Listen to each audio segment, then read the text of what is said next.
lot to report on, lots of things happening. So immediately turn the time over to you, and you can, whoever leads that.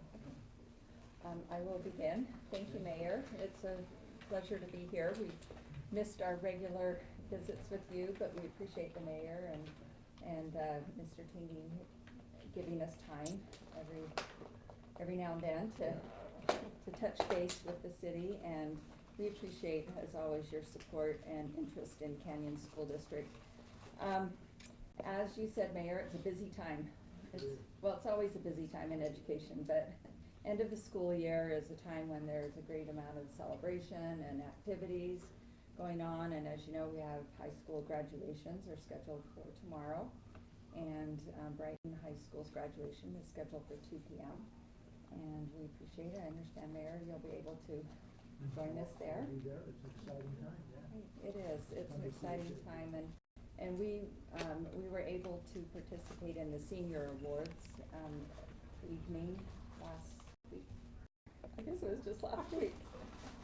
But and there were literally hundreds of graduates that had received honors and various awards from the school. So we're very proud of the achievements of that class. And so just quickly, it's also shortly after graduation, it's the budget season, as you know. And so we've been working on the budget. The budget for the district is now posted on the website and available for the public to review. And a major component and priority in that budget, as you have probably all heard in the news, is the increase in teacher salaries. You got the ball rolling because others are following suit. Yeah. And yes, and so that is included as part of the proposed budget, and of course it is subject to the Truth and Taxation hearing that will be scheduled for early August. We don't have that yet, so Connie will verify with us what the date will be. And so we're working towards that, and that has been well received, not only amongst the employees in the district, but amongst the community. We've had lots of positive feedback on that. Also included, or of interest in regards to this upcoming school year, our estimated enrollment is going to be 34,451. And when the district started, it was just right about 33,000. So in the last 10 years, which we've completed our 10th school year, I feel like that's representative of kind of renewal of neighborhoods, right? Empty nesters maybe moving out and families moving in, as well as the quality of the communities that comprise Canyon's district, and the quality of our schools is. Nancy, do you have formulas that help you see what the regeneration is in different areas? Is that? There are formulas, and our planning and enrollment department, they work with cities and with the county, because they have formulas as well. So I think, put a bunch of really smart people together and they come up with some projected numbers. Yeah, we closed a couple of elementaries here. I remember going through that. So I'm glad to see that it's. We're on. It's coming back. It is. We're seeing a little bit of growth, and that's really good. One of the things that you may have heard about on the state level in regards to education recently, the end of year testing is now called RISE. It was formerly SAGE, and the state has assured us that the correlation between SAGE and RISE is very high, because the bank of questions that is used is the same. It's just the platform is slightly different, and it's a different vendor. And it's the first year, and there have been quite a few issues. You may have read about that in the news, and Canyon's district was not immune from some of those issues, which included some outages, some times when it wasn't available for a student to log in or submit, and so then have to return the following day or later that day and complete the testing. However, in our district, we feel like we were able to complete the process and actually very, very well, considering some of the some of the situations that were experienced elsewhere. But because of that, the district won't have our verified results for several weeks or maybe even a few months. And so we can't really release even some of the preliminary numbers that the schools in the district might have access to until the state has verified, you know, that the process is complete and that that any of these glitches did not compromise the integrity of the process. So we're just kind of on hold, waiting for that, but all indications are that, you know, things seem to be going really well, as far as, the district conducts internal progress monitoring throughout all of our schools, and those numbers are very encouraging.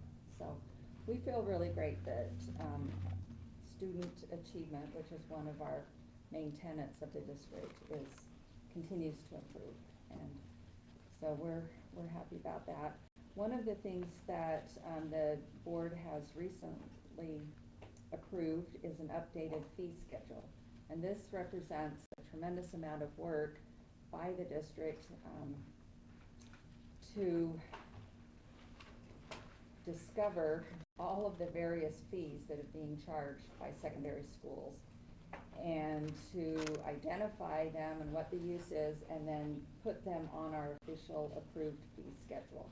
And this is in response to direction given through state statute as well as the State Board of Education, so that we can increase and improve transparency in regards to school fees, so that families have a much more clear picture of what it's going to cost to participate in various activities.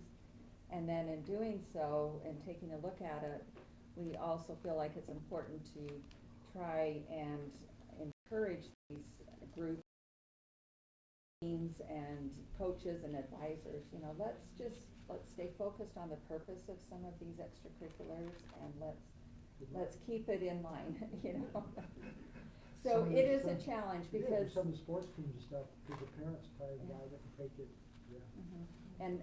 And all of that is a very important piece of education. We recognize that, but yes, there needs to be a balance. So that fee schedule has been approved and will be applicable for this upcoming school year, but the conversation topic will be on the approved fee schedule, and all of those fees are subject to fee waivers.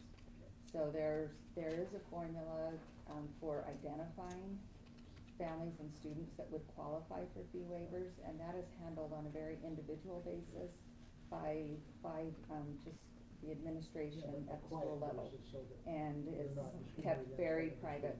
Yes. So, and then the last thing that I wanted to just report to you, even though we're just ending a school year, we all know how short summer is and how quickly that time passes, and just so you're aware that the school year, the first day of school will be on a Monday this year for the first time in a few years, and that's Monday, August 19th. So, Council, like, yeah. what? So it's an extra short summer. It's an extra short summer this year, and but the purpose is to move up the start date so we can move up the end date, so that next school year we will end at the end of May.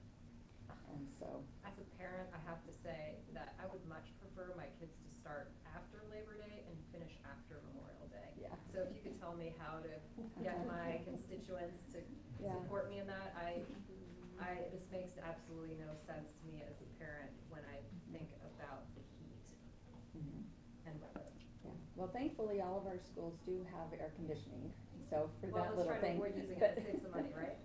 Yeah, so Can you help me understand Amber, why we're doing that? I mean, I have so many kids from. Amber can speak to that. She actually serves on the I was on committee the for the committee, district. and we did several polls and surveys. I think we surveyed teachers 3 times. I know we did survey parents too. And everyone wanted to end earlier in June, so, yeah, in the 3rd week of August on a Monday.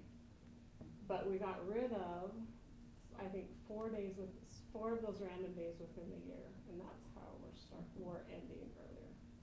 So it's really almost the same calendar, we're just ending earlier.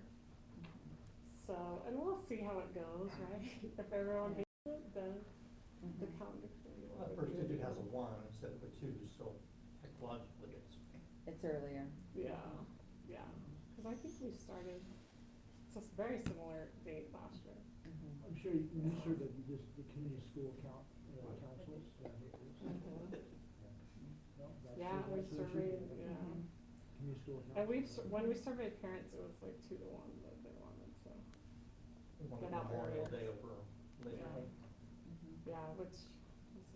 And it does align with several other of the neighboring districts who have tended to move Mhm. to earlier start in August. Yeah, we looked at, as a calendar committee, we looked at on the state board has a list of all the start dates of district, all the holidays, end dates, and we started when a lot of them started, but we're the latest district in the whole state, which is why the calendar committee started looking at it and using it, so. Thank you. Anyway, thanks for the feedback, though. Yeah. The standardized testing, we had came down pretty hard on the school district, and I wondered if you guys had any insight beyond what the media shared. They kind of implied that the school district knew that they had countless glitches with the system and we bought it anyway.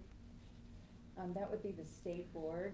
The state board is responsible for the end of year test for that Do you guys system. have any insights on it? I really don't, I just read the news article. Yeah. That's about, Yeah, Yeah. okay, I think I'm wrong. I know that they went through a process, a request for proposals, and they interviewed and they checked out several of the Oh yeah. my gosh, you guys, I need to go take a little nap, sorry. Yeah, and, and the platform, like I said earlier, the platform, it's a different platform, it's a shorter test, so it's not quite as long. It's shorter, And yeah, so- that is what, and my son also said it tells you how many questions are left, so it's like a mental thing where they know how the time, oh, I only have this many left, and they like that. So anyway, those are the things that I had prepared to report to you on, and Amber has a few additional things for you. Okay, so I just wanted to give an update on the Brighton High construction. I talked to the principal and, we are pretty much on schedule, which is amazing, considering all the water and the rain and the snow. He said that they've just been things they couldn't do because of the water, they did other things, and that they're pretty much on schedule. Said over the summer, there's gonna be a lot of progress on, both the buildings, so the auditorium is over in this end, and then the athletic facilities.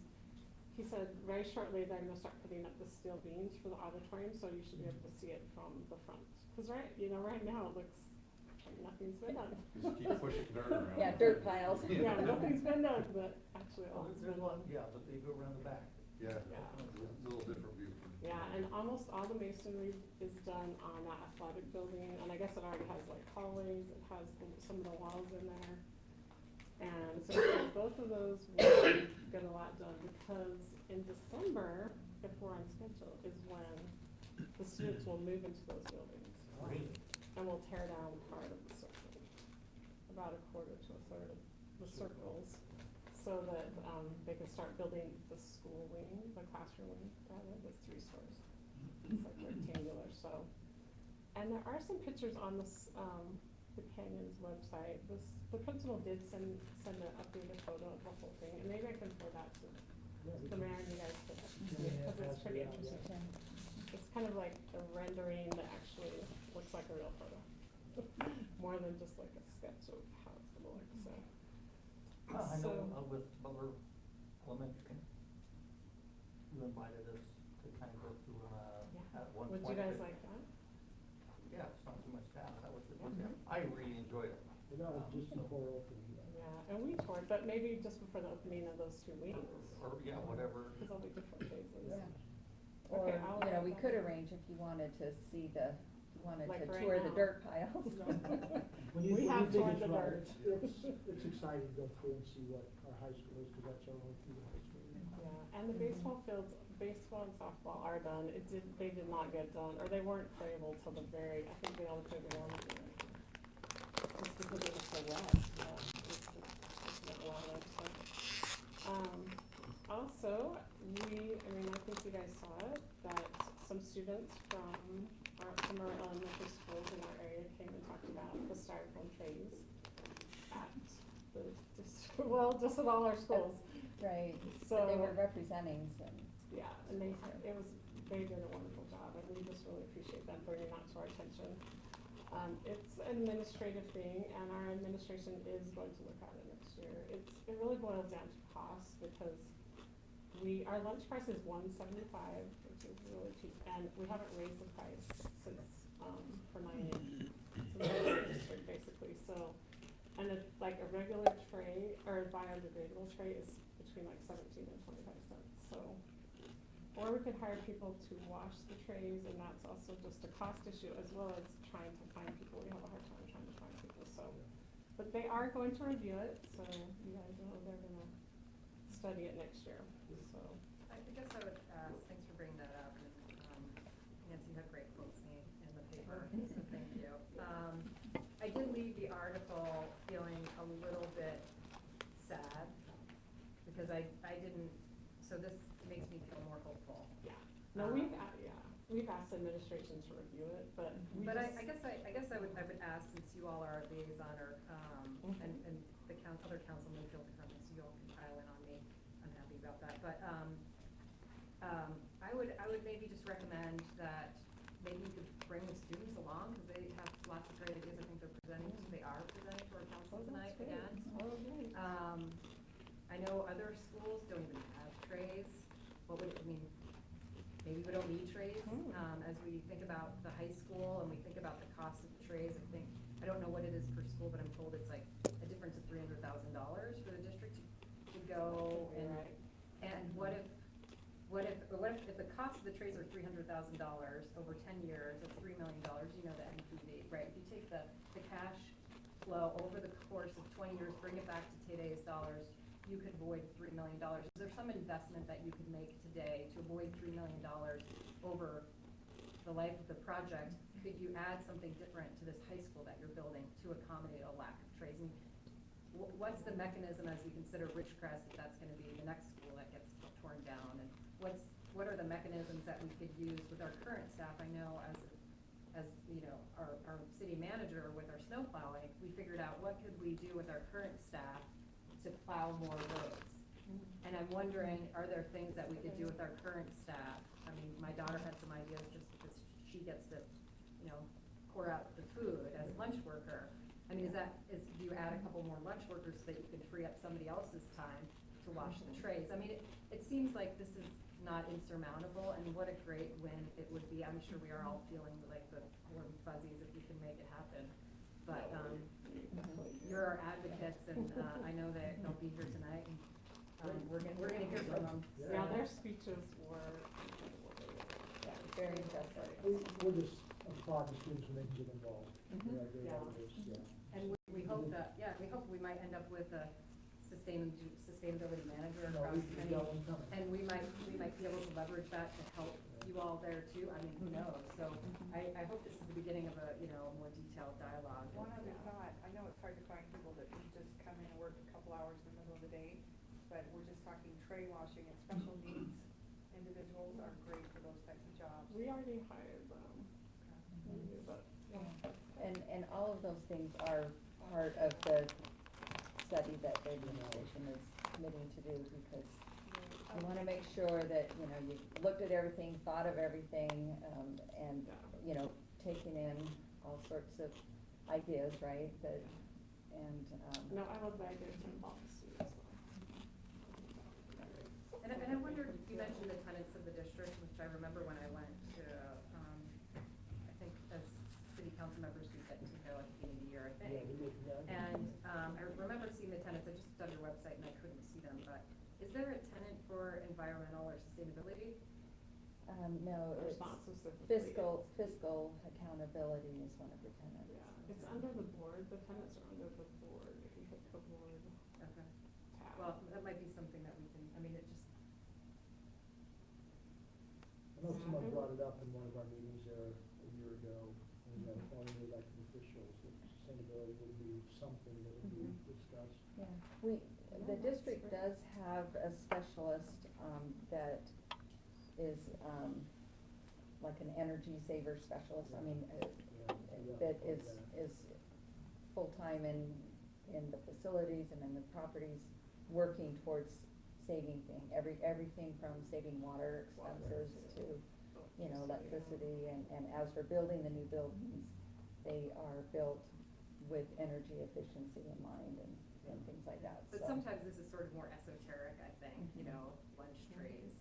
Right. Buying styrofoam, because they're probably not calculating what the energy efficiency would be of doing the tray. Do you know what I mean? Like, I wonder if this is probably turn out to be so small. Right, but it, you know, I mean, there is, yeah, always room for improvement, and that is one of our core beliefs. Yeah, that's great, thank you for your ideas. Then lastly, just a little update on all the sports, the fun stuff, the celebrations at Brighton. So I think you guys know the soccer team won the state championship, which was great. Tennis and lacrosse both took second in the state, which both of them were so close. I think tennis lost by 1 point. Tennis, we had some individual winners, though. Yeah, that's true. Red Owen took first place, his 3rd year in a row for first place in, number And he's a 1 junior. singles. Yeah. Yeah. Yeah, so that was good. And then also baseball they took 4th in region, but they ended up making it to the 3rd round in state, which means they were one of the top, 12 teams in the state. So that's great, they needed that, so. And then just thank you for your partnership, and do you have anything else you want us to take back? Amber, you might share with council that, for those who've not been around a lot of years, I think it's been 10 years ago at Candy Elementary, there was a young lady that was, got cancer, and I think something really kind of cool happened this week where she passed away last night.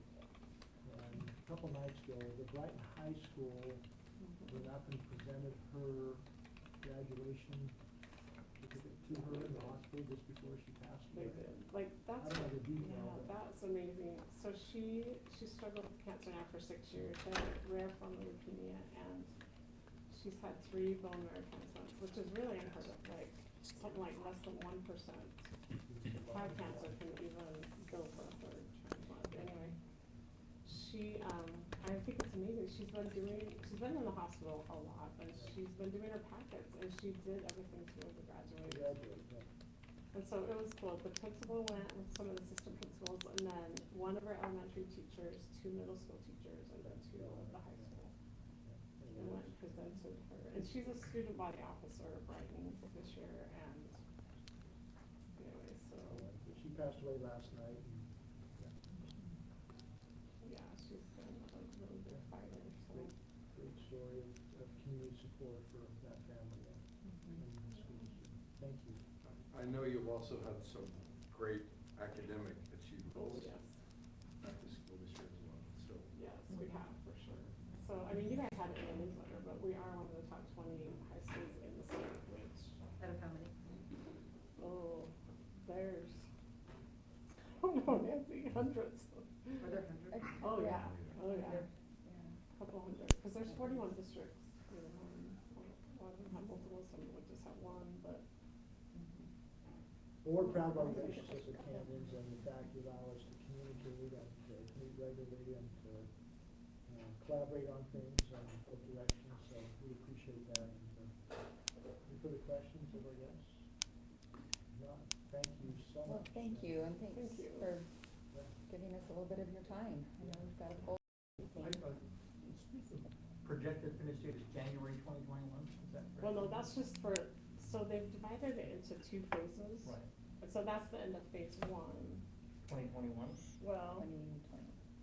20, December of 2020, so like. Yeah, yeah, What you said, That'll be and then phase another one. year. yeah, for the January other half? 20. yeah. It's the school, when is it gonna open? It's a 3-year Fall of project. 21 is Fall when of they're 21. anticipating. I just need to know when all the bulls are gonna get out of there. But But They move students around. will start, Good luck. they'll start using some of the new facilities come In January. in January. This coming Yeah, January. this So coming it's January. a year before the rest of it. So the wing has auditorium, has all like the tech classes, jewelry and automotive, so that, and then all the gym classes will be in that part, so. Hopefully we won't have to use your building for some classes. Get it before the rates schedule. Well, the police department would just like to thank the seniors who released the chickens inside the building. Oh dear. Yeah. so In your building? No, in your building, Oh, across the we street. didn't hear was about really that. awesome, but Oh, I didn't hear about that Release either. some chickens, it's. That was their That's senior prank, is crazy. Oh, release. the senior prize. Yeah, I got a text that said, no harm, no foul. Ah. So, Thanks for sharing that. Yeah, we didn't hear about that yet. Yeah. All right, well, thank Okay, you again. Thank you. See you, bye. All right, if I can bring your attention back to the agenda, let's review tonight's business meeting. Where's it at? 7080 South and 1700 East, next to Mary Circle. Provide citizen comments. We have some action items. The first one, Mike, you can maybe brief us again on the general plan amendment consideration and along with that, the regional ordinance as well.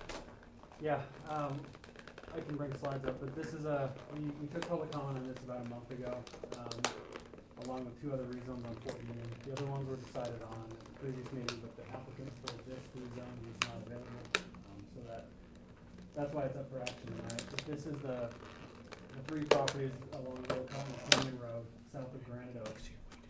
It's about just over 5 acres of parcels, kind of odd-shaped parcels that are currently zoned, I believe, RR 143, so 1 acre zoning with a general plan land use designation of rural residential.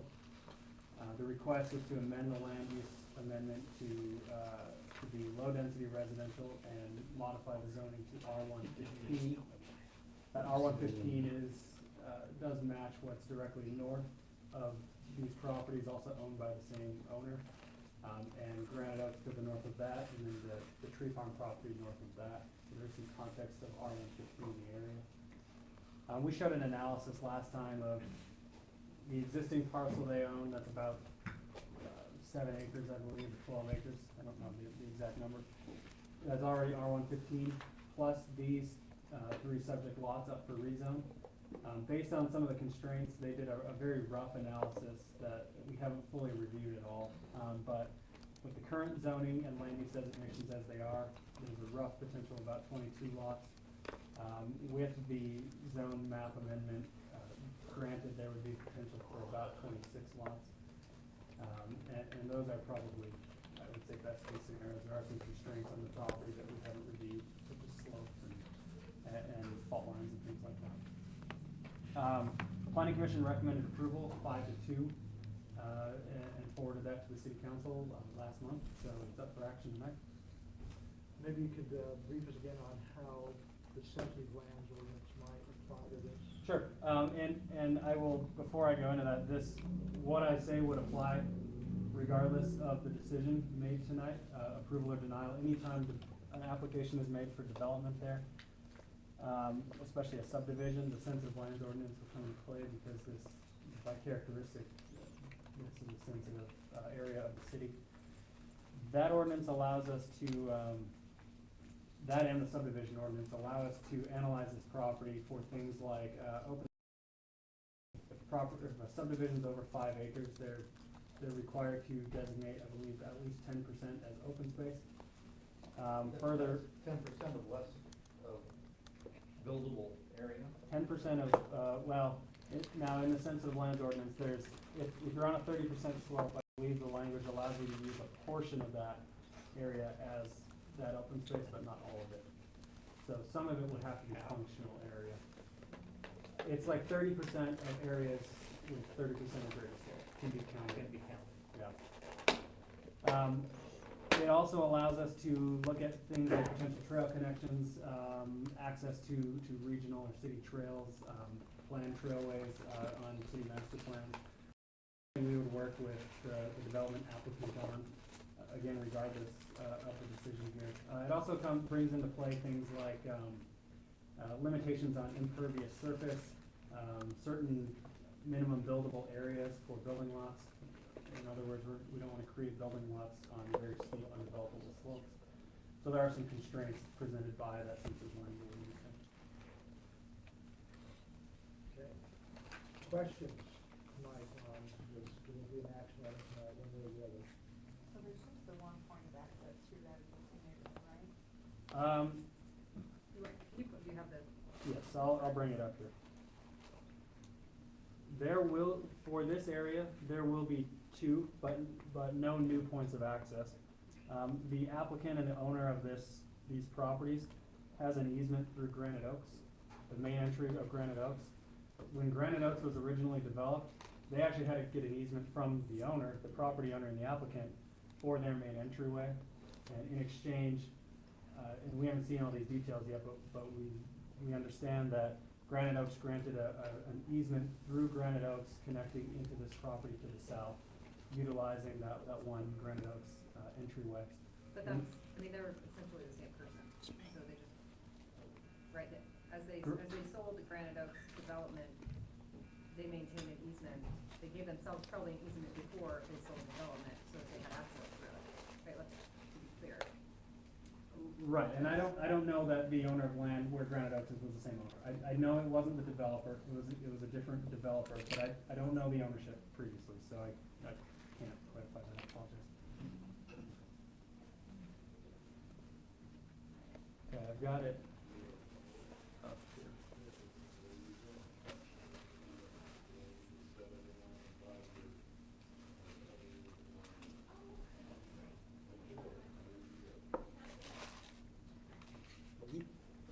Like for the traffic study be appropriate? It would be required prior to any development. Any subdivision has to have a traffic impact analysis done. Any subdivision, no matter how small, Standard requirement.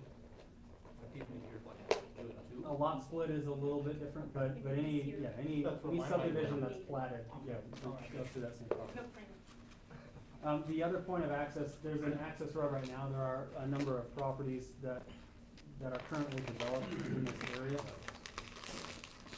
How many do you think currently are accessing that, I would call it the driveway, it's off of the Chan area, I believe So this is the existing point of access right here.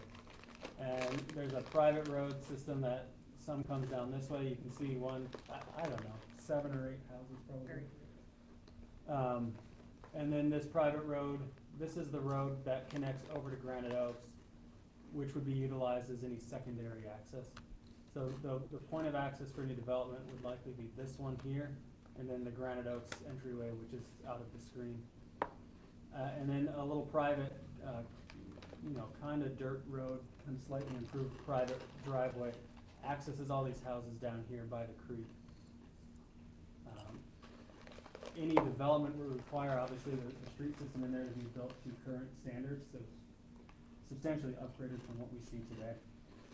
So in order to make that a legal sort of, I guess it's already legal, but to accommodate more cars, which if it's 26 or 27 times 2, 54 more cars, they would pay to work with you to ensure that, because that's kind of a blind-ish corner, Yes. I would say. Yeah, part of any development also will be working through UDOT to make sure, we're gonna ask them to submit with their application confirmation that they've gone through UDOT's permitting process for access there. Can we say that we prefer them not to have access there only for emergency vehicles because we prefer one egress and ingress off the road because of that corner and?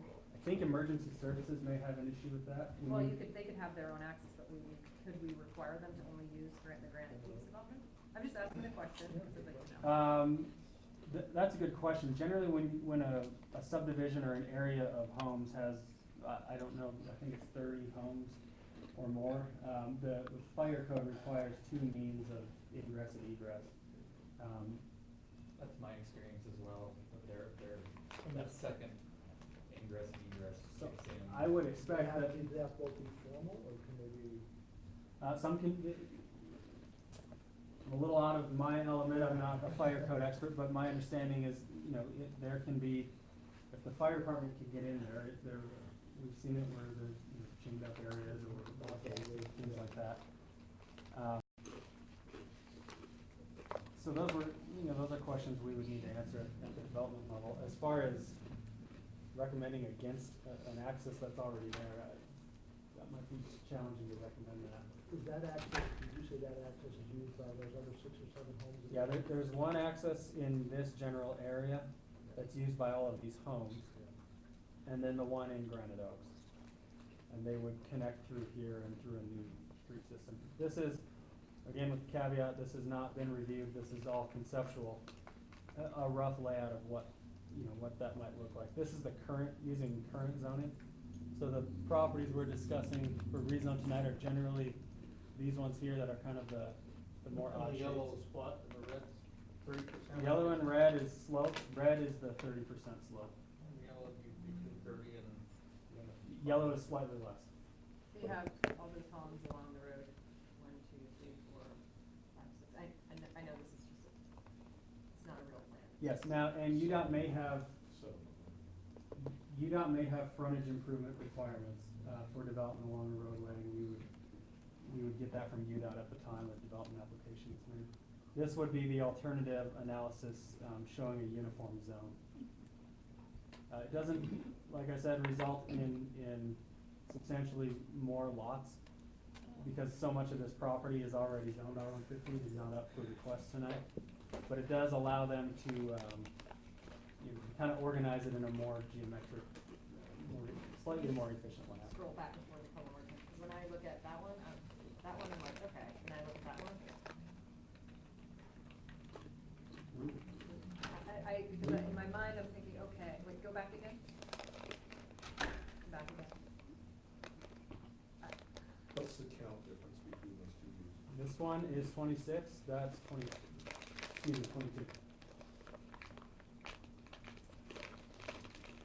And so during the development period, we could work with them about rail connectivity. As Open space, an open space, me as someone that frequents the canyon, as I access the quarry trail as a biker, I look to find pathways to do it outside of the roadway.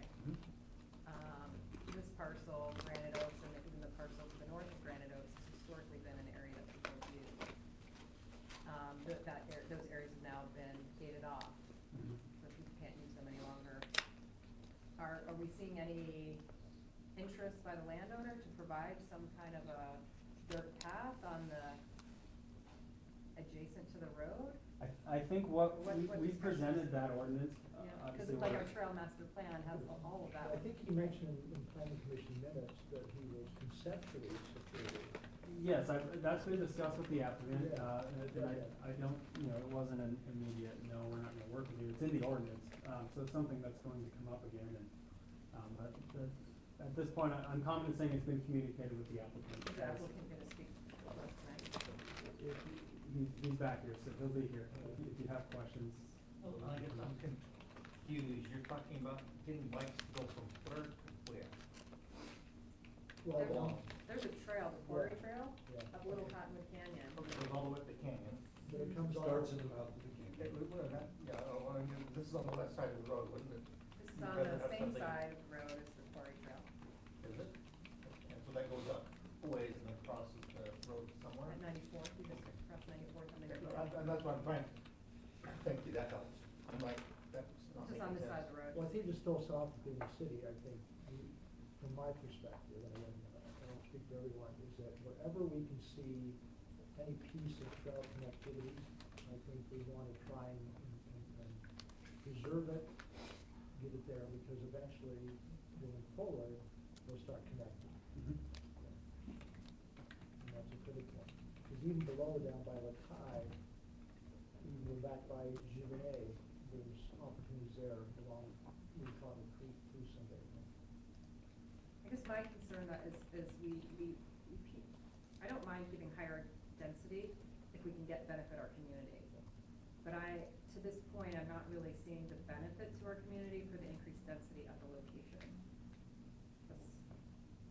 So maybe the applicant can speak to that during the.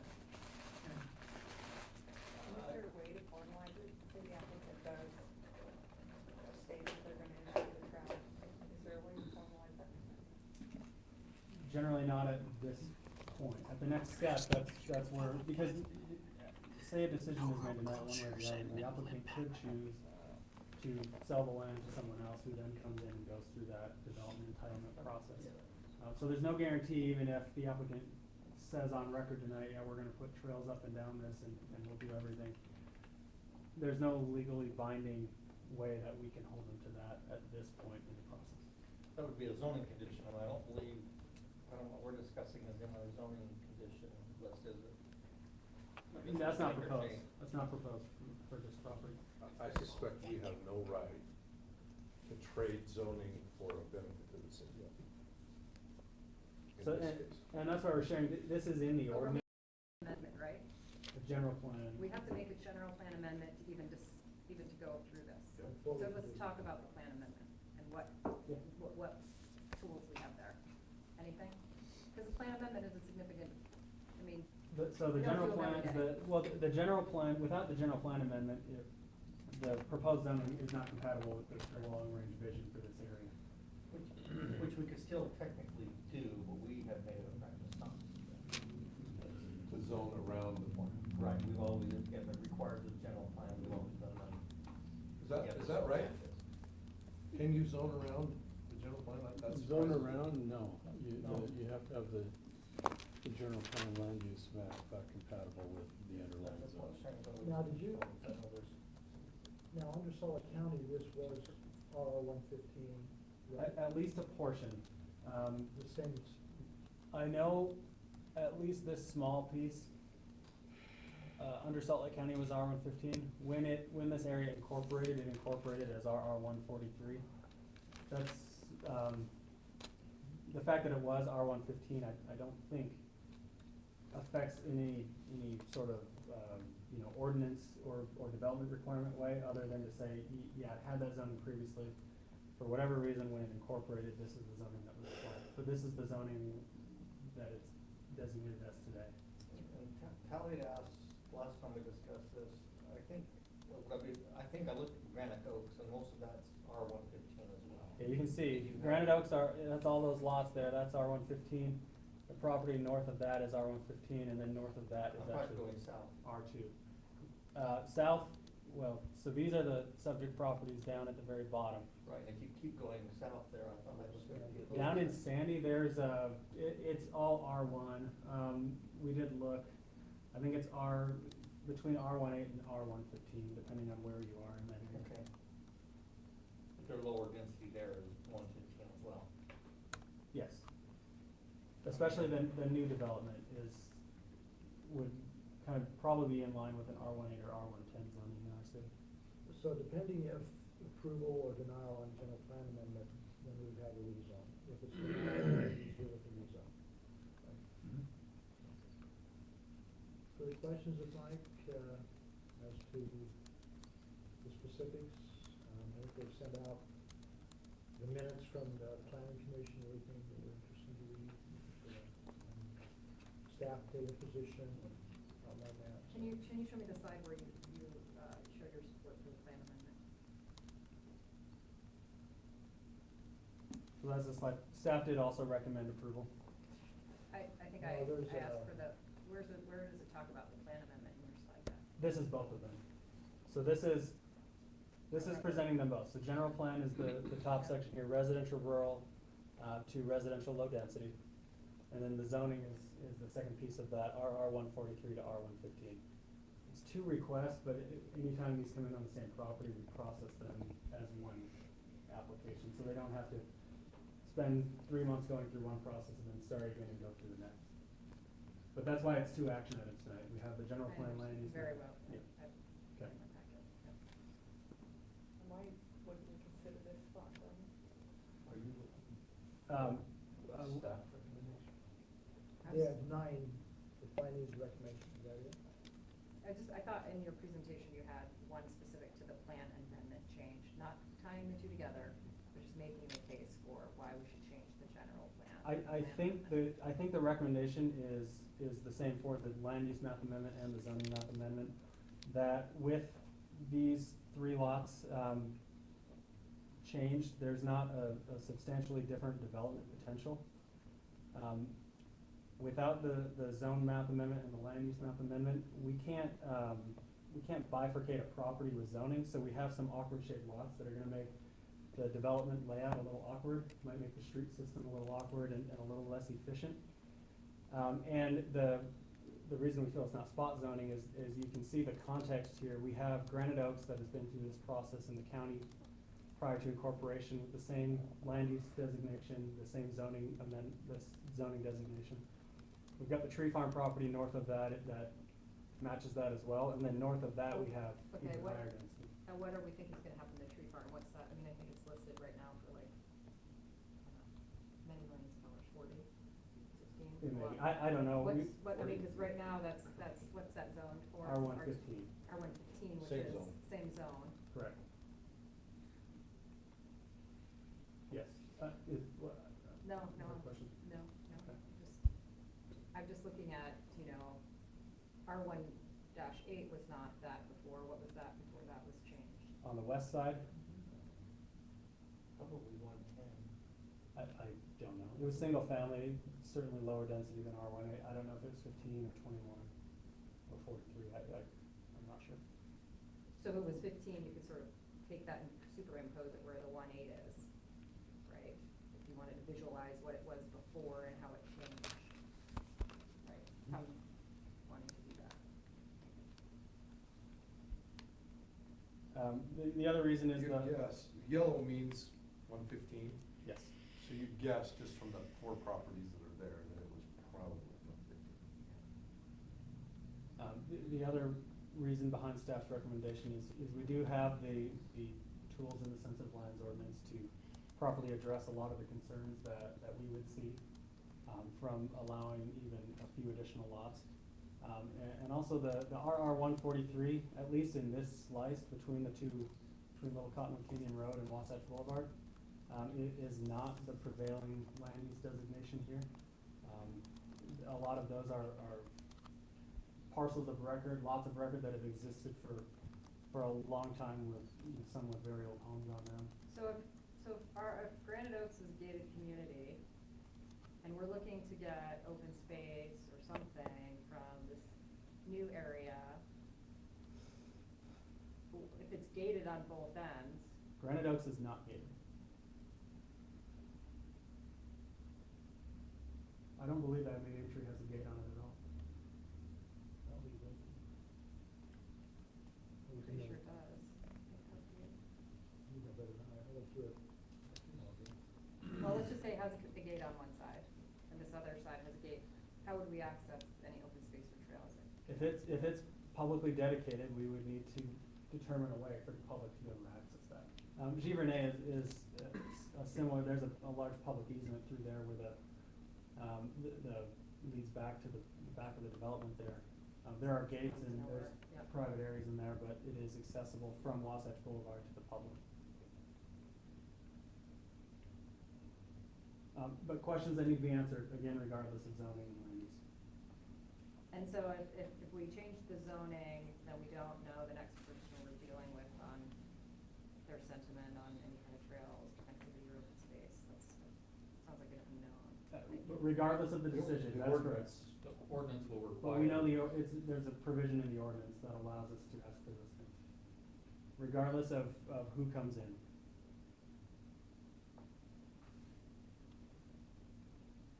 Further discussion, questions?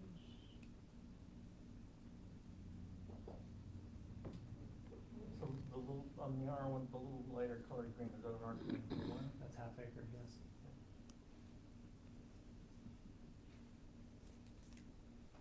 Okay, so, again, general plan amendment, to do yea or nay, and then moving on to the rezone based upon the decision on the general plan amendment. Moving on to the agenda, 3.3, I guess, small cell towers, who's gonna address that?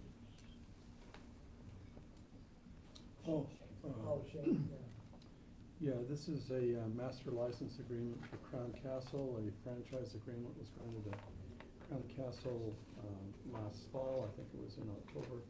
And they have, this is for use of the public way for small cell facilities. You'll recall that state law was changed in the 2018 session to enact the Small Cell Deployment Act, where the city is pretty much preempted on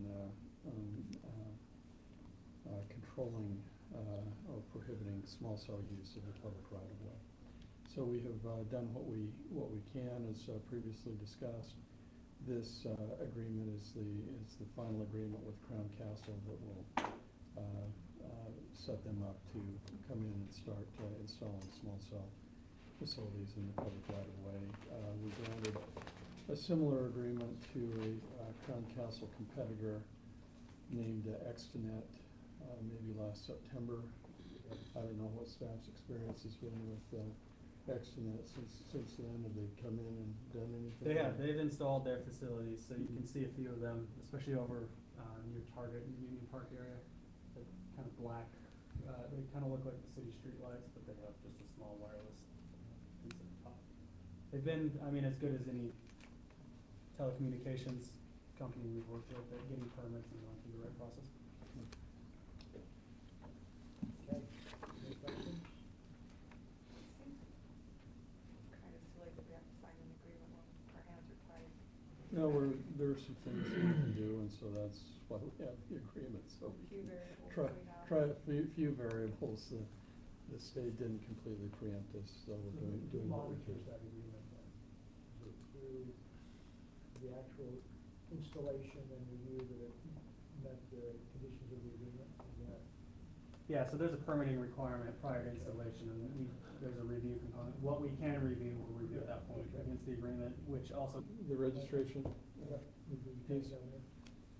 Yes, in its 2018 session, the Utah legislature enacted a bill that requires the lieutenant governor's office to establish a registry for local government entities, which would include cities, towns, and counties, and then a similar registry for limited purpose entities, which would include interlocal entities, special service districts, things like that. I imagine that there was a perceived need to, after all the years of statehood and entities being created, for a central registration, a central database of all of the governmental entities in Utah. And so governmental entities were given until July 1st of 2019 to make the necessary filing with the lieutenant governor's office. There's certain types of information that are required to be provided, including things like the document that created the entity. So I had the occasion to go through my old files and dig out the city's certificate of incorporation from 2005. And so that's what we're doing with this proposed resolution, is just alerting the council to that proposed filing and getting the council's approval to go ahead with it. Okay, just a formality, I think every entity is required to do that, so. Any questions of Shannon on those last two items? Hearing none, and time here to wrap, let's go back to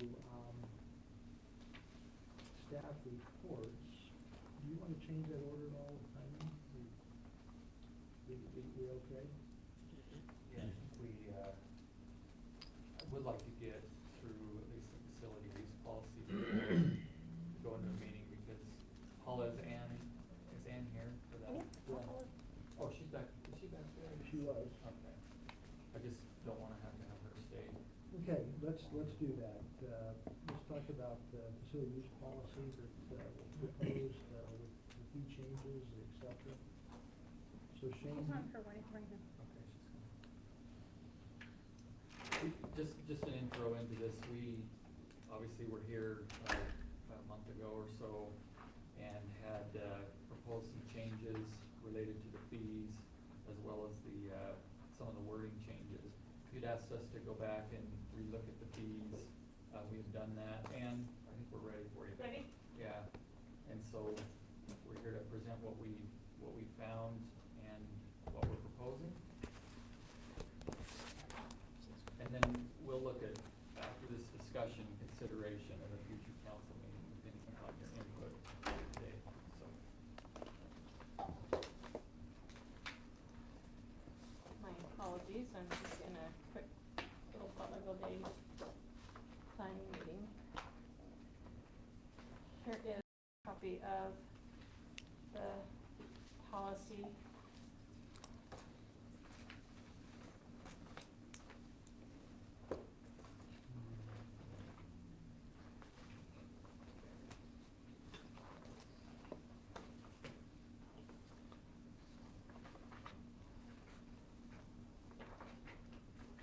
So I went back and made the changes that you requested from the last meeting, and those are the changes that we'll go over.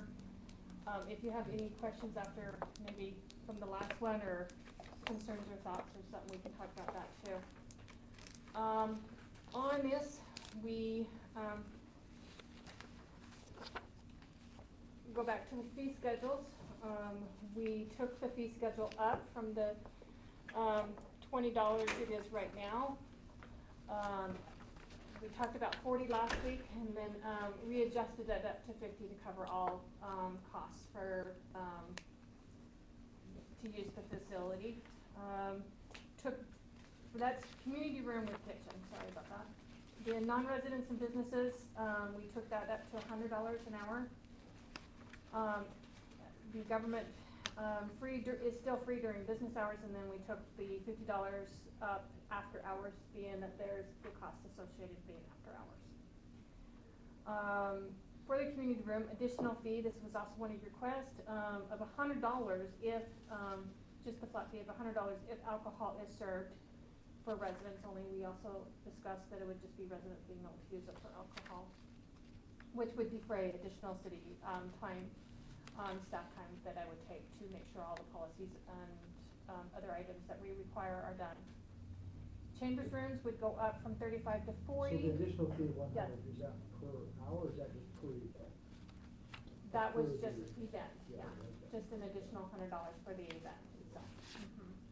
And resident, meaning that whoever is making the reservation or writing a check has to have an address Yes, or being paying taxes to the city. business, a business, yeah. A business can take advantage of it, Yeah, a business can take it, yeah, the business, would be considered and we can make that clarified, but I would consider a business or a resident, yeah. What about a non-profit that might have a director that's a resident, but is actually located in Murray? Those, that's I kind of just, strange. I mean, no, that's fine, cause, it would just be if the director lives here, he would be filling it out. I mean, I get that all the time, well, it's, It's sometimes that squishy as resident. yeah, as long as they have Well, if you're a a resident, physical you address. invite your family, it's all outside the city, it's, Yeah. you're still a resident. Well, You're still the yeah. resident. And I get that all the time, that the resident actually has to fill out the form and sign the form if they want the resident fee. And pay If us. they want, and They then, don't have to pay us, they can pay for it wherever they want. You don't care who the check comes from, in other words. no, sometimes like grandma will swipe it for daughter, yeah. Yeah, for grandma. So, and I would assume that, the alcohol would be for businesses too, if it's a business located in Cottonwood Heights, that's what I was assuming. I haven't seen this before. The chambers and workroom would be $40, so it'd be this room or the chambers. And then the $80 for non-residents, and again, 40 for, after government business, they wanted to hold something there. And then the government, we decided to add that so that, all bodies, if one of you sat on a board that pertained, maybe wasn't, a government entity, or an example would be, URS, the trust, maybe they wanted to use the facility and they're a partnership with us, we would consider them maybe a government. that's what we were, added that in there too.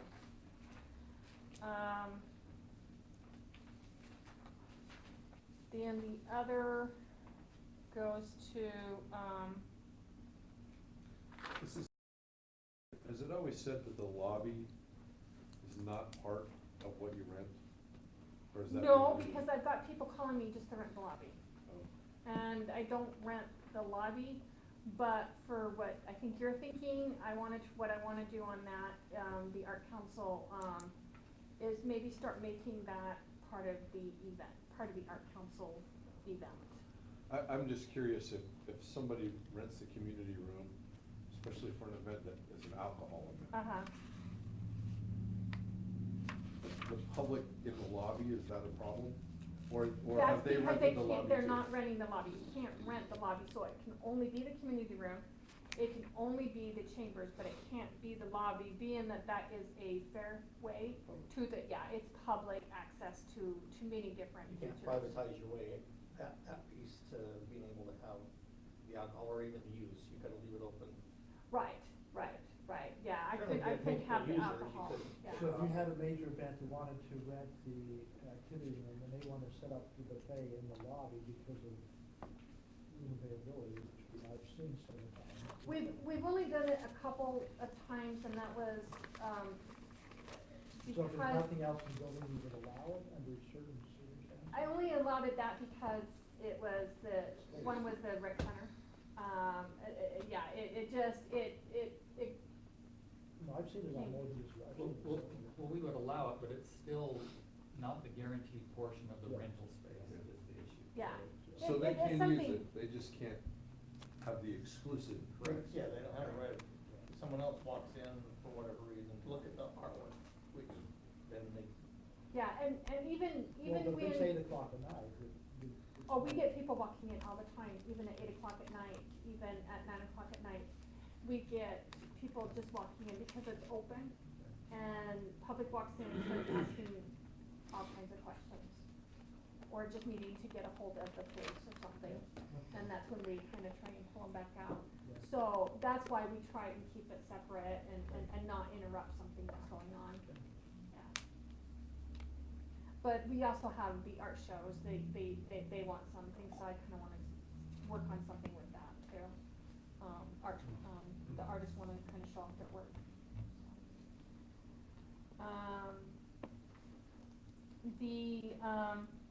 Then we'll go to,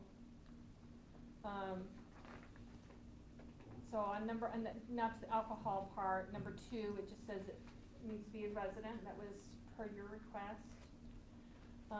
Number 4, then just jumps down to number 4, where it states that it will be required to come up with a $2 million liability insurance.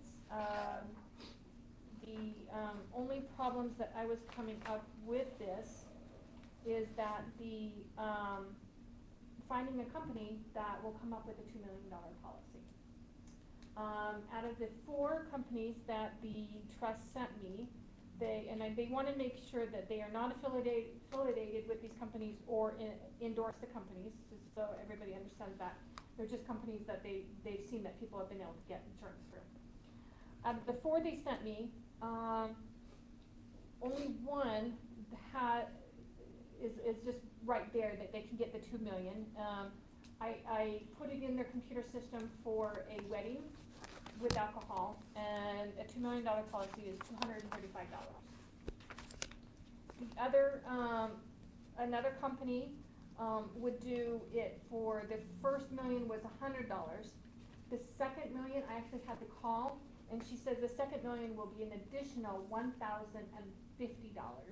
So your total for $2 million for them is $1,150, which is just outrageous. I mean, nobody would do that. The other insurance company. And we found that years ago, actually, the first, with when we needed one of Brad's to change the liability on the fireworks. Yeah, that was The standard was yeah. very reasonable, to go anything beyond that. Yeah, was it just goes way up, crazy. yeah. There was another company that does not do the will do the $1 million, but if you wanted $2 million, you would have to do a TULIP policy. And what a tulip policy comes out to be, and I'll make sure Scott's here, is that we pay the company $2,500 in a year. Then the renters come in and they pay the company what their rental fee is, say it's $170, $180.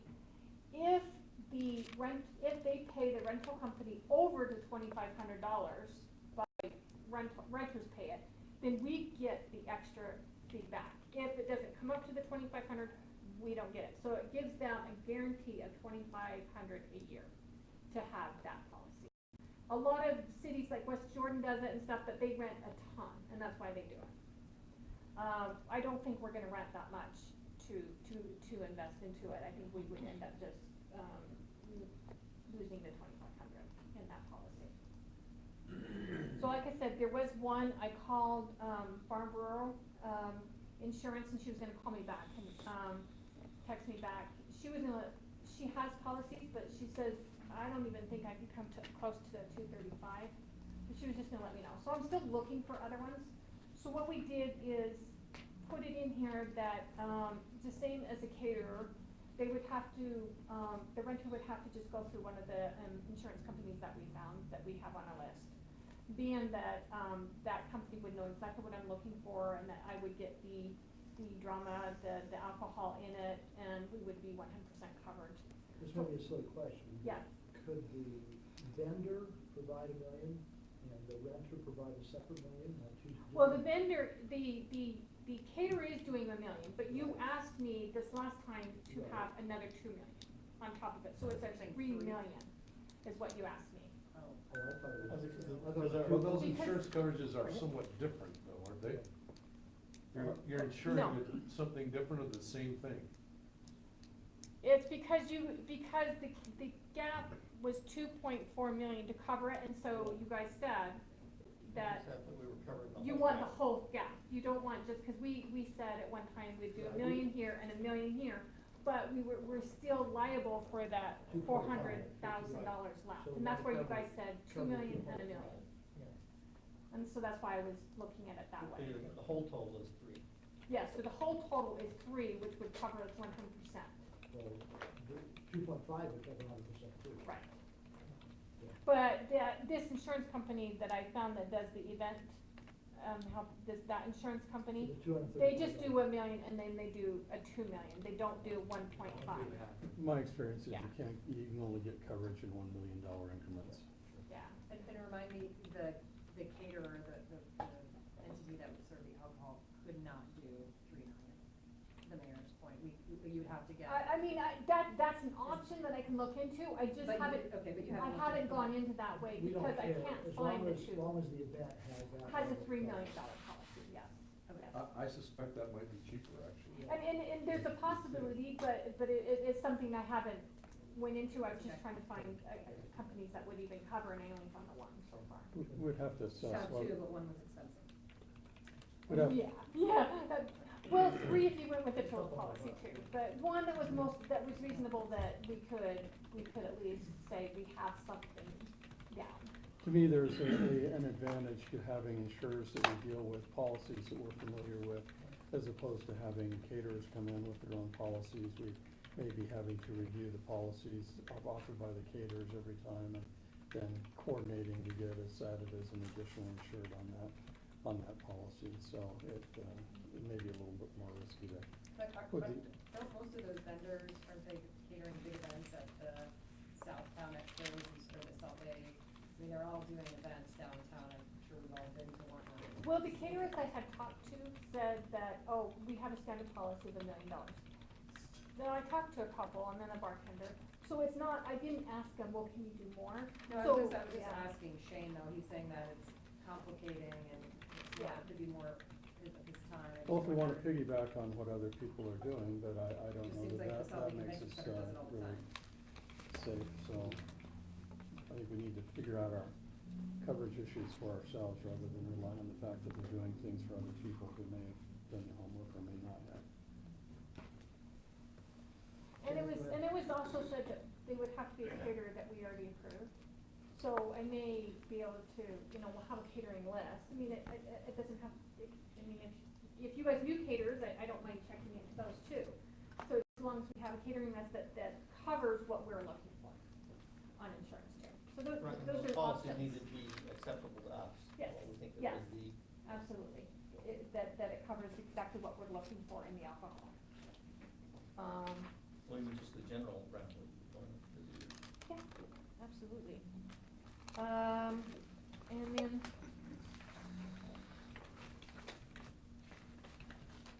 So is it proposed that if this was passed, it would be effective July 1? Is that the proposal? What's, Whenever you want it to be.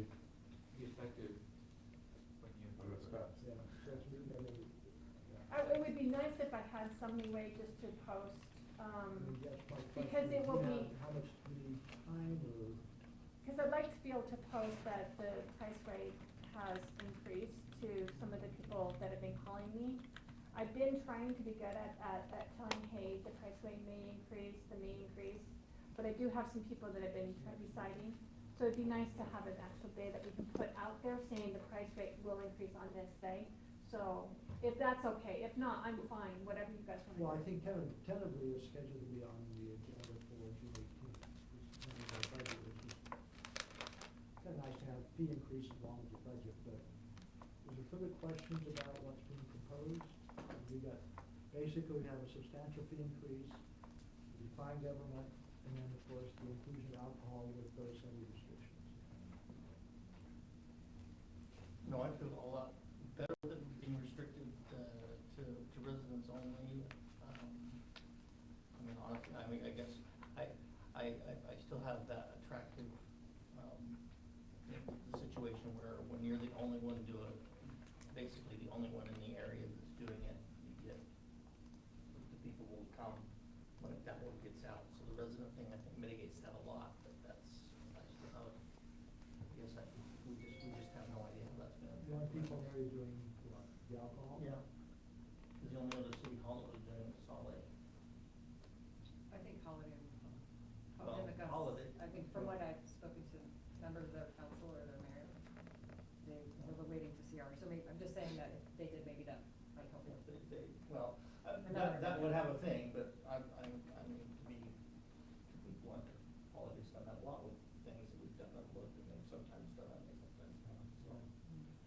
But, That makes sense. Okay, Tim, as the manager of the building stuff, are you okay with this? How do you feel? With this insurance coverage that protects us, And then the cleaning fee increase too, right? The $100. Yeah. That's what it is, yeah.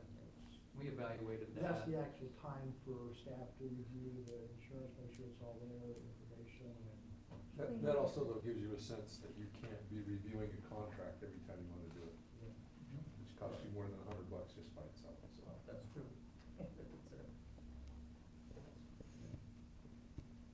Well, that's only $10 an hour then.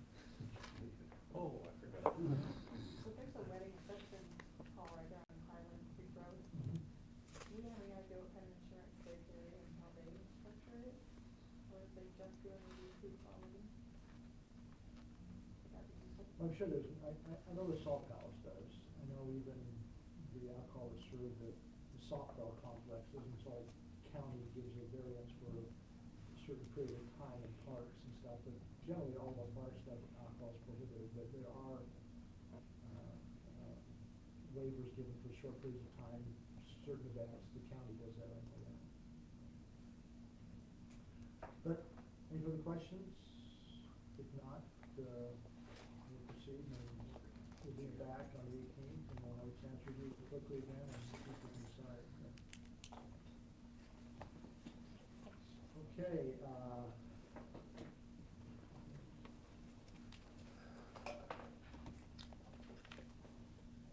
you wanna do that first, real quickly, or you wanna do Rochester Boulevard?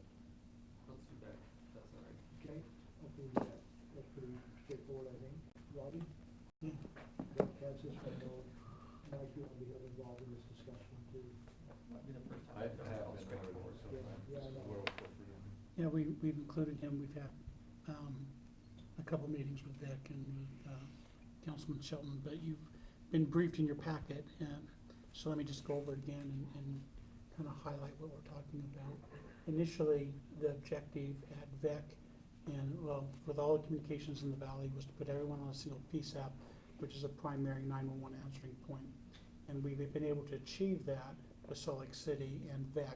We have 2 locations in the, for redundancy in the event there's an emergency. What we strive to do and what the legislature asked us to do was have a single platform for the software. The trustees got together and after For reviewing. managing records. Right. Well, what and the software does. part of that depends on who you ask, because some people will argue it was for the CAD. And Yeah. so, Either for dispatch or records management, either one Right. of those is the primary. but, and I don't know that they fully understood that there's a difference between them, or that you call them different things. What they really wanted to do, in my opinion, was it made sense to put everyone on a single working system. Just intuitively, it would make sense. And so we tried to find something that would work for fire and for police and handle the records and the dispatch. That solution initially was called Hexagon. We've sent Hexagon a lot of money, we being VEC and Salt Lake City and all the trustees involved. We've since learned they missed their deadlines, they couldn't perform as we expected them to perform.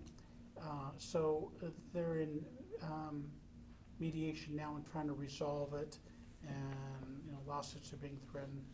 Nevertheless, the situation, what we were able to achieve is moving Salt Lake County UPD into VEC. So instead of having 2 buildings and places that are sitting next to each other in their house together. So what this proposal is doing is trying to put us on a similar platform, which is called Versterm. Currently we are on Spillman, which is the software we use. And I'm trying to make this as easy as, it's a 2-hour discussion, but in 5 minutes, we dispatch from Spillman, and that's called the CAD. And we have mobile, which is what the guys use in the car, and then we have records, which is Spillman as well. Ours is housed at VEC, but each municipality houses their own records. So I can't see theirs, they can't see mine. And it's a very inefficient system. What VEC, or what That's by choice, correct? it was by choice, because at that time. Well, kind of.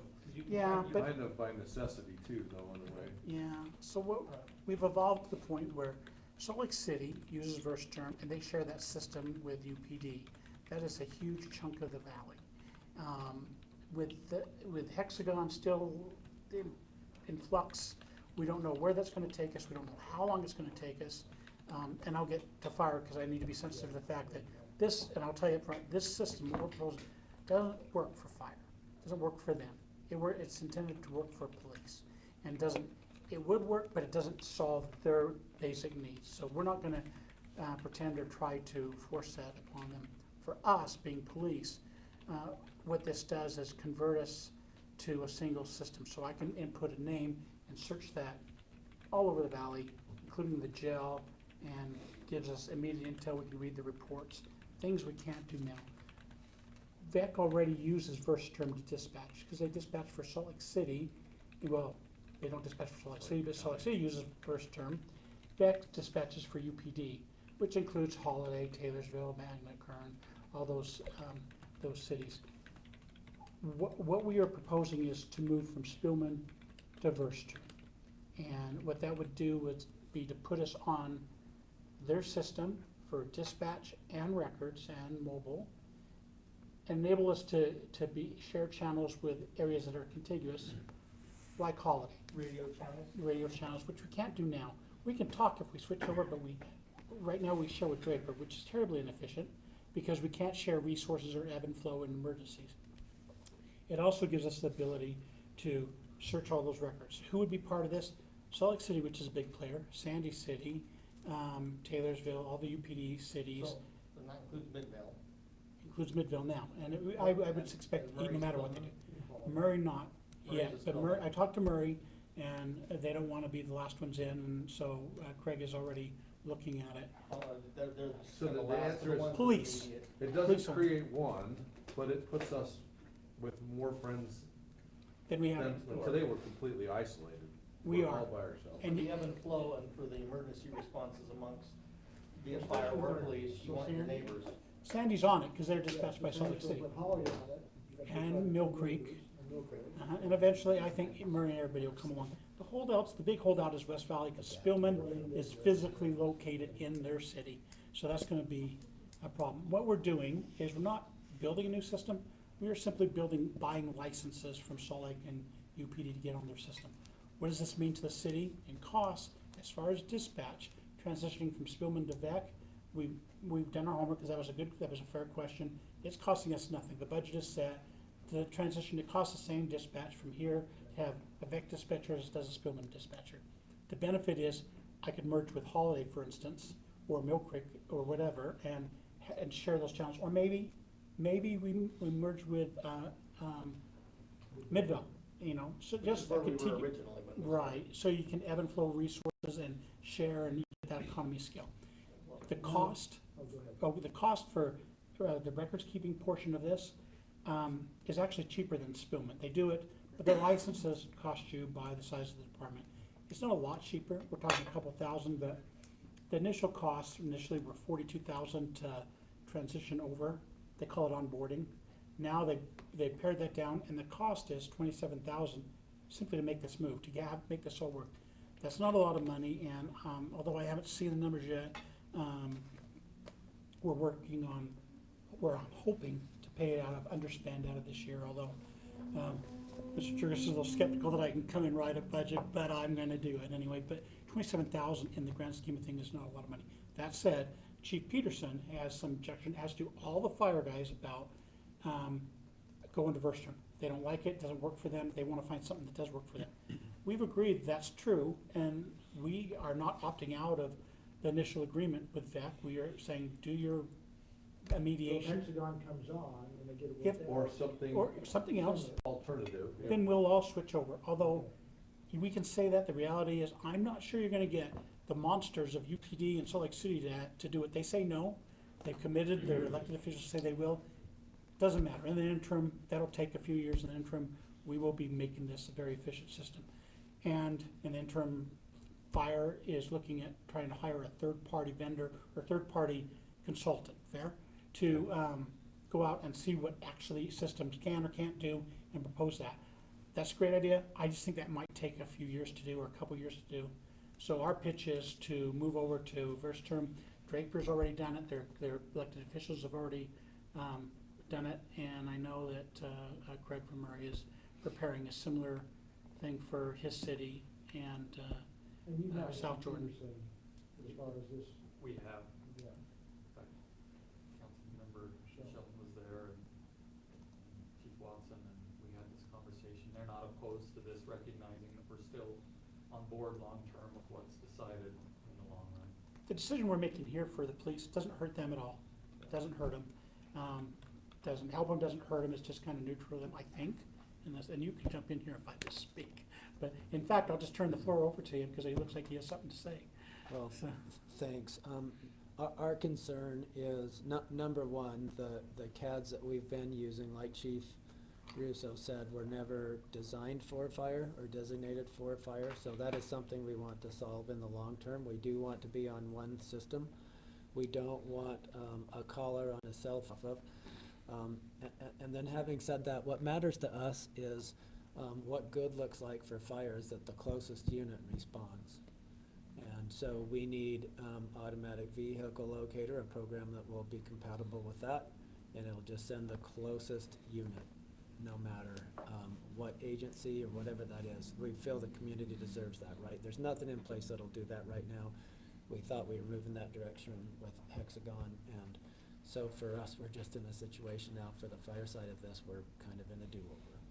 So Because Councilman Hexagon Shelton, can- you've been involved with that for years and feel comfortable, supportive. I do. And I do particularly because of our meeting with the chiefs on the fire side who said, as long as you're solving your short-term problem and we can stay together in our long-term effort, and we're supporting you guys, we think it makes sense, so. For how short term, we're 27,000 for a short term. You're talking, this would come online July 1? A little So, longer. yeah, well, the onboarding process for Draper and Cottonwood Heights, and the last update I got from first term is November 1, we can go live. Just so you'll know, though, to put it in perspective, when we had made the decision to go with Hexagon, our implementation of that turnover was three years. So short-term is a relative concept here. Yeah. I had figured council communication was a lot higher. What was that? You had the annual and the one-time. Yeah, the one time The is, onboarding? yeah, the onboarding is 27,000. That's the new cost. That's the cost for onboarding to make this transition. And then the ongoing is, it's less than what we're paying now in our budget. It's 2,000 less. That's about 42. So it's 27,200 one time and 41,540 annual cost with 3% increase is pretty good. Wow. And this is. But the second of those two numbers were. Anyway, but No, it's more. UPD's on this switch would put us on with UPD. But do UPD city have to pay, or it's just included in that? They're already. No, they already do They're that. already doing this. So this puts us in line with with the communities that are on UPD, Sandy, Salt Lake, Draper, all of those would be part of this. Holiday Creek. is part of the Major UPD. benefit contractor. Canyons. So we're kind Canyons is of big. an isolated island right now, are we less safe because we're not sharing communication data? I don't know if we're less safe, but this makes us much more efficient and effective being on the same system as these organizations. It does, it solves two issues. So one, it makes us more efficient on the dispatching end of it, but for investigators and records, it makes us way more efficient. The system we use now, you punch in a name, you punch in Robbie Russo, and it'll show, oh, there's an event here, there's an event here, but you can't pull it up and read it. You have to go to them and actually get the record. It's a very inefficient system. Under the new one, I can punch in Robbie Russo and it'll show, oh, look, he was in jail, he was booked in jail here, he was in Taylorsville, they stopped him in the canyons. I can actually read those reports instantaneously. So if you're an investigator trying to, do an analysis or put cases together, having that intel, if you're in the cars and you have someone stopped, and you can see what were they doing before, what is their MO, you can actually read the previous arrests, reports, tattoos, pictures, everything. It's a great system. It's what we were trying to get to. I don't know how we got to Hexagon, neither does anybody else, but we spent actually millions of dollars to try to get here when $27,000 will actually solve that So problem. from an operational and compatibility perspective, on the police side, this makes a lot of sense to move in this direction. until we figure out the broader. Well- But that's an issue that's the whole valley. The Right, vector sure, sure. position, yeah. Yeah. And Hexagon. Yeah.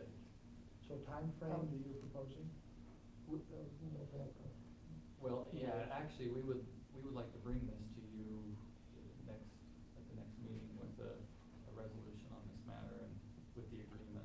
Versatrum and Unified are moving forward with a good faith effort that, we are kind of trying to get to this direction. So the sooner we can, get the MOU in place. Draper sign theirs, we're trying to get to ours, and then I think the other communities they are seeing the wisdom in it and they'll do it. How many of our line officers don't have experience with Versatrum? I know some will. Some do, and those of us who've used both systems will tell you that Versatrum is a much more powerful system. Because, one of those hidden costs is the training and getting the other guys up to speed. Yeah, it's not even actually a hidden cost because UPD has agreed to train us for free. In fact, I already have people in training, and we're sending people to the Versatrum conference in anticipation of, our TAC users, the end users, the records staff. Okay, then we need to get going. We need to give Mike Johnson time to talk about Wasatch Boulevard. Any last questions of Robbie and Councilman Shelton regarding this proposed change? Do you need any more from us to kind of a direction or We'll bring it back, we'll bring it back next week. We're gonna bring it, we'll bring it to you. Am I projecting again? And I've talked to Chief Peterson at US I've got the same report from him, and he's totally supportive of us in this direction and understands, and he's more frustrated with the Hexagon issue. Right, Mike Johnson, let's talk about Wasatch Boulevard. I know you sent out a lot of information and Yeah. the red lines today. Yeah, thanks. So, understanding this was just sent out yesterday, my intention is just to introduce these changes to you and just a kind of an overview of what changes were made and why. And then to give the mayor and council some time to digest them and review them and bring this back at a meeting soon in potentially a more finalized draft form, getting ready for adoption of the plan or decision on the plan at that point. So what I sent, and this will be, the red line plan is on the city website. It's available publicly for anyone to go review. We will put this change log, I'll probably reformat it, but put this change summary on the website as well.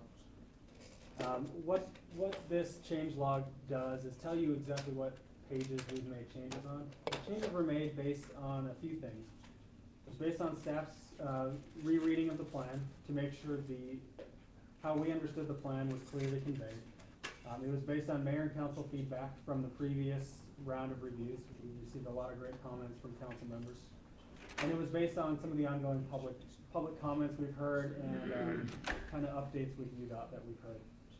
So it's kind of this refreshed look at the plan, and we haven't changed anything in any substantial way, but we have clarified the plan, made while the preferred scenario, there's a cross section that shows a concept of flex lanes. We think that's one idea, but something like a bus rapid transit is fully corridor makes sense in the long-term future. It's better for air quality, for the environment, for efficiency in moving people, and it's, I think, where we want to be. We were making these revisions, actually the petition came in from the neighbors, and there's a strong emphasis in that on bus rapid transit and a lot of the same things that are in this plan. So reading through that petition, we feel like a lot of what that petition was signed for is pretty clearly reflected throughout this plan. So a lot of recommendations and clarifications that BRT is our ultimate goal, something to work towards on Wasatch Boulevard, when the day comes where this whole corridor is fully optimized for transit. We have, so throughout there, we're emphasizing capacity widening being done as needed and in a transit prioritized way. So not widening for single occupant vehicles, but doing it in a smart, efficient, and way that prioritizes transit above single occupant vehicle trips.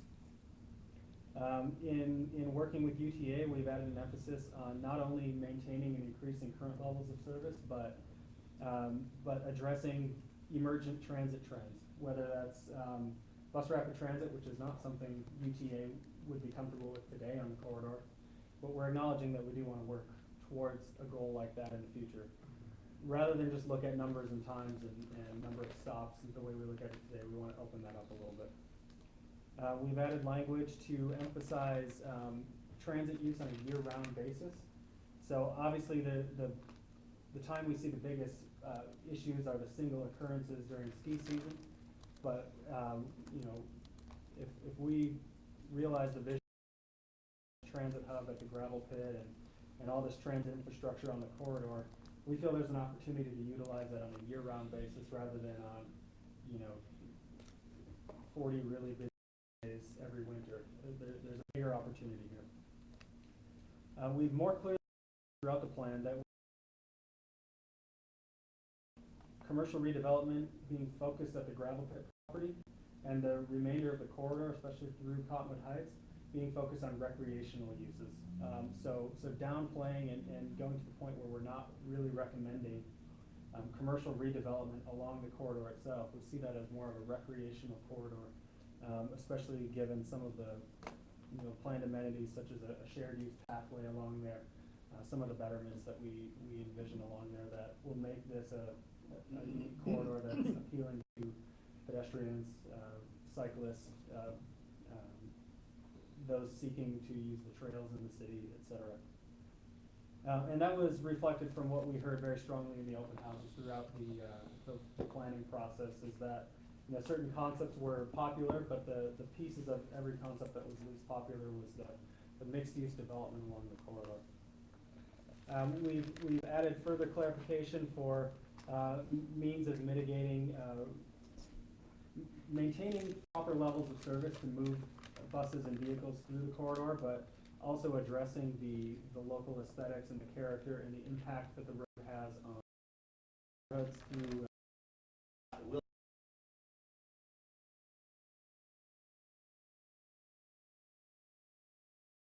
Sewer line or water line going underneath there and then move the road off over where it's at so you can't get at it sometime in the future.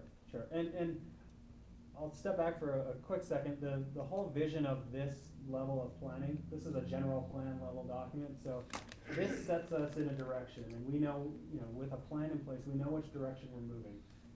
As we get closer to our destination, right now we might not be perfectly aligned with our destination, but the purpose of the general plan is to move the right direction, know which way we're moving, and then as the time progresses and we work on defining policies and ordinances and plans to achieve this, then we're refining those details. So addressing things like utility challenges, figuring out what the exact speed limit should be, how exactly should the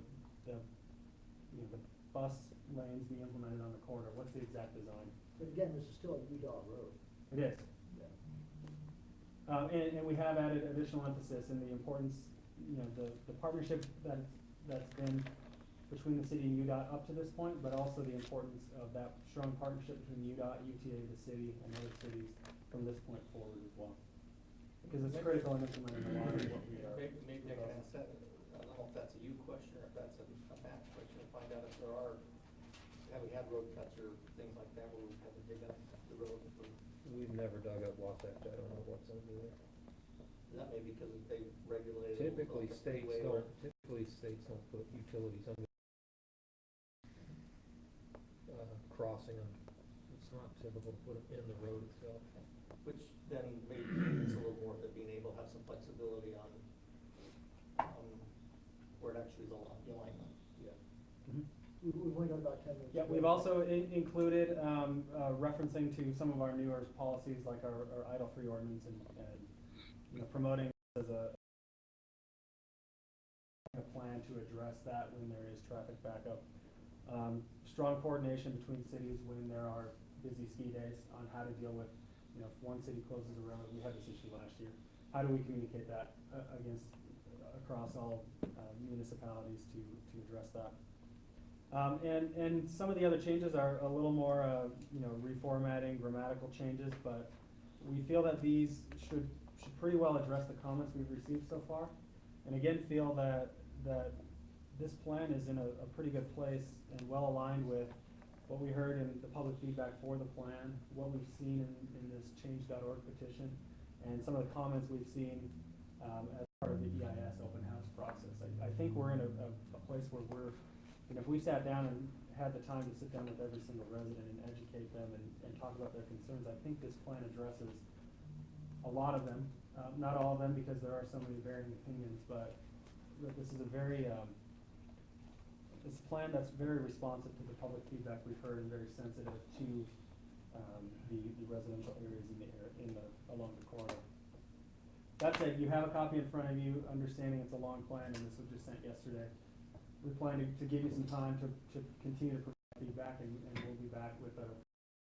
Yeah, I want to, announce to the council that because of this plan, because of our efforts meeting with UDOT several times with constituents and with the open houses, Councilmember Michael and myself and Tim and Mike, we met with Mayor Wilson of the county and expressed our concern to involve them directly because of their role in the canyons and the way Wasatch Boulevard impacts both of those canyons.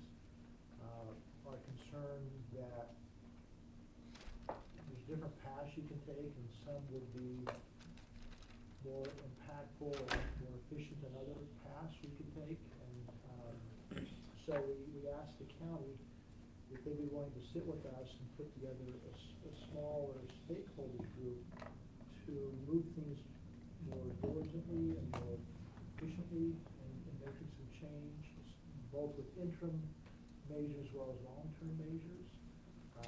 We felt it would be maybe the county, it may be UTA, because transit is going to be a piece of that no matter what, as well as UDOT,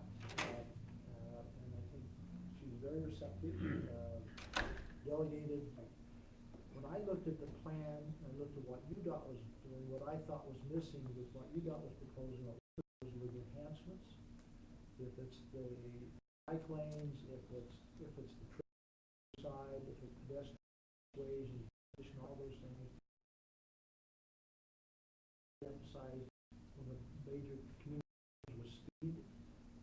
So today we met with Brian Adams, who's the regional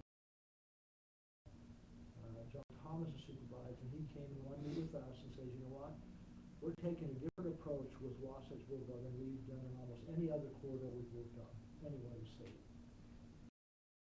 That because of its location, not just because of the canyons, but with the community location, and with maybe,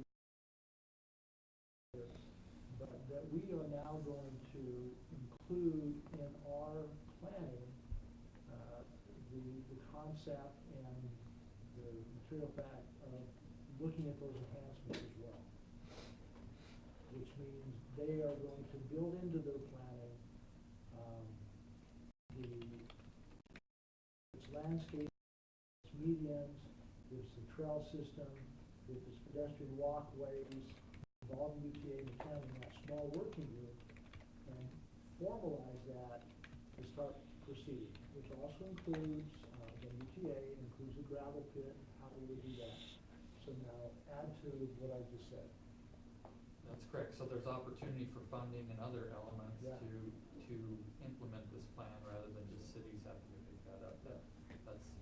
And then looking outside of the norm and treating this as a separate type of street and area than what they've done anywhere else in the state was good news to us, because they were amenable to making this the type of corridor that we want to see. You brought up speed limits again. This is, yes, we're going to re-evaluate and really look at that and how we address that concern. So almost every concern we have, as Brian, the regional director, is saying, I'm personally behind making this happen. So what will happen next is that they will use their consultants to reach out to us and say we have representation from our city, from the county, and then from ETA, and that would be the new working group to really make that happen. Obviously, there'll still be open houses and charrettes and other things where people will have input from the public, but that small stakeholder group would be us, and CWC would be doing some other things. It really is. It's really promising. I mean, Did they give it the 4-lane concept or the 5 or 6-lane cross section? We didn't talk about the It's cross what section. us, it's what we. Yeah, they said they wanted us to take the lead and think more than what, if they had to go out there today without any guidance and do it, they want to know what we envision there. This plan, I think, serves as the backbone of that, and then that allows us to take that next step and really have more control than I think we otherwise would. A lot more. Oh, yeah, a lot more control. As a lay person, it's a little bit, it's those enhancements that makes not just a roadway, not just asphalt. I mean, it's now the active transportation, it's now sensitivity to pedestrians crossing wherever we do it. It's a trail on one side or both sides, which is separate. I mean, it's a whole myriad of other pieces that we're saying, and we'll be involved. They say, fine, that's you, city. So may I, as Mike has said, he's highlighted the summary of the modifications that we made from the input. You have that now, you just received it yesterday. We're gonna obviously give you time to review it, take a look at it again. We wanna know, or at least receive direction on when you want this back. Because one of the issues is, and Councilmember Michael talked about, the public input period for the EIS is in June. This is not formalized yet, we need some more time. They've indicated that can work, but we can't have this going out way long,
You don't wanna bring it, I was, I thought Do you you were want talking us to about bring it?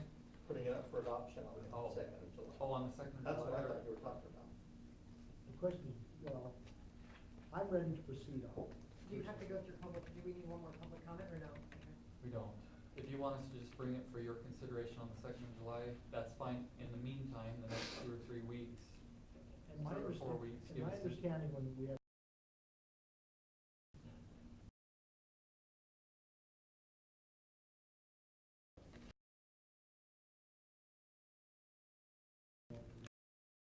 The goal is to set like I said, a vision that clearly states our intent with this plan, but doesn't get into, you know, The geometry of the road or the something. geometry of the road, the engineering details, the specific. But allows for it. Yeah, the specific numbers, because those things become outdated over time. So this is the pathway forward. It shows us the direction we're headed. Which is a Lanes or not, those are. I think that's, we're saying if we're adding capacity, we wanna focus on. Even a BRT, future there, if we have any vehicle lanes, it's still gonna require additional capacity. We're just saying we wanna emphasize transit and not more cars. single occupant vehicles if we are going down that And road. you feel like you were able to make that? Yes, yeah, Yeah. I feel really That was confident. a really good job. UV emphasized that 2 or 3 times in the. Yeah, this last revision, which I think there was a lot of. Yeah, a lot of it was. I think it really strengthened it up a lot. So let me reiterate here. We can bring it for consideration on the second, still giving you time to look at it. If there's concerns, you can let us know. Tentatively, we can bring it on the second for consideration. I tend to bring it for consideration on the second, unless between now and then there's major concerns that someone has. So the next meeting, that works. That works. Great. I mean, any outside info from change. Okay, I think that's the calendar of items that we can look at going forward. This is the week for people declaring candidacy for two districts that, Did we forget to include that in the newsletter? those are, There's a couple items, Here, maybe there's you some saw it. plan. I brought it, just, I don't know, I'm really bad at being brought it with the professionals. I know I've read it in all kinds of places. Yeah, we'll look. I'll look. And I had an inquiry, there's a couple candidates still on there, and they're wondering about the dates, we want the history of something. We have, I don't know what we call them debates, we've had No, candidate that's- nights, and we've had question and answers, and I think it's open to whatever we want to do going forward. We definitely have opportunity for candidates to come together as a group and to talk about issues, and I think it's healthy. If they wanted it, they can have it every. We did, some years we did it at the high school and did it on the stage. We had something there. No, I was the first one to. Television. We've ultimately always opted for meet the candidates, give a chance to come in, one-on-one, ask questions. We can talk about that further then. Did we? I didn't see that up, so. Okay. We posted it. It's on the website. It didn't make it into that because I didn't know to put it in there, so I apologize for that. But it's on the website, it's on the social media channels, and it's been posted a number of other places. We could have caught it too, we didn't, so.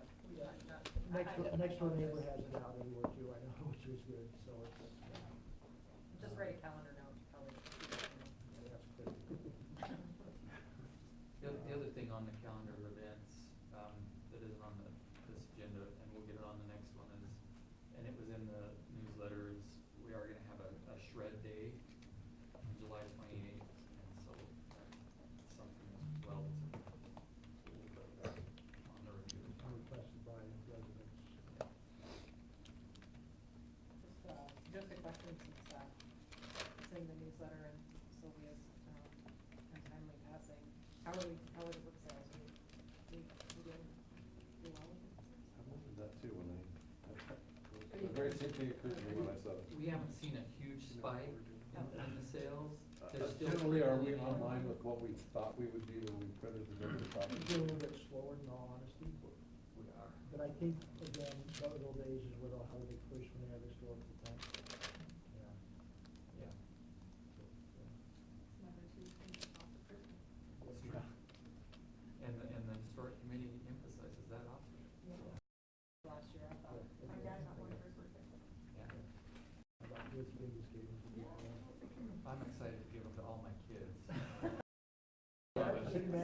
We will adjourn to the business meeting and then the committee will adjourn to